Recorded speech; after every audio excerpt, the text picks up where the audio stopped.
Respond ఒక ప్రశ్న ఎదుటి వారికి వేసామంటే ఆ ప్రశ్న మనకి వర్తిస్తుందో లేదో అని చూసి వేయాలి. ఓకే, ఒక తండ్రి ఉన్నాడు, తండ్రికి ఇద్దరు కొడుకులు.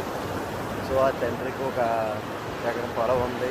ఆబ్వియస్లీ తండ్రి తర్వాత అరెకరం అలా ఇద్దరు పిల్లలకి ఆ ఇద్దరు అన్నదమ్ములకు వచ్చింది.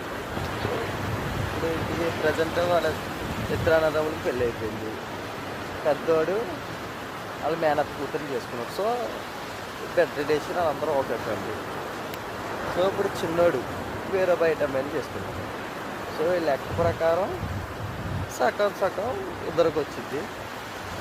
సో ఇద్దరికి వస్తే పెద్దోడు అంటాడు, అదే అరెకరం మీ ఆవిడకి వద్దని చెప్పు, ఏమంటారో చూద్దాం. అసలు క్వశ్చన్ ఉత్పన్నం అవ్వడానికి కారణం ఏంటి? అసలు అది అన్నెసెసరీ క్వశ్చన్.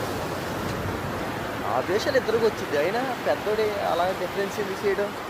అలాంటప్పుడు అదే క్వశ్చన్ చిన్నోడు పెద్దోడిని అడిగితే, అన్నా నీకు వద్దు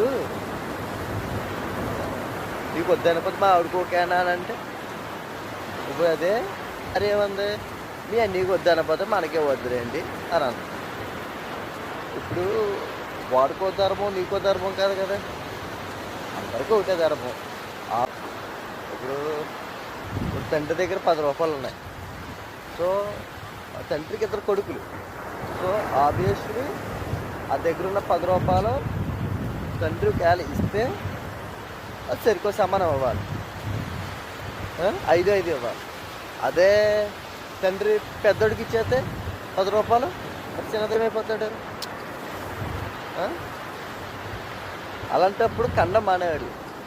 సో పెద్దోడికి ఒకలాగా చిన్నోడికి ఒకలాగా తేరతమ్యాలు అంటే పెద్దోడు చూస్తాడు, సో చిన్నోడు చూడడం.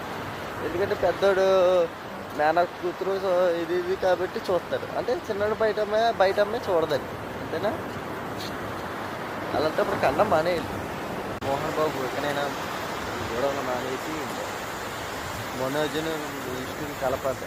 ఆ విష్ణు తెలిసిందే కదా. సో మనోజానికి న్యాయం జరగాలి. ఎవరు తప్పు కామెంట్ చేయండి, అసలు ఏంటి దానికి పరిష్కారం ఏంటో మీరు కామెంట్ చేయండి.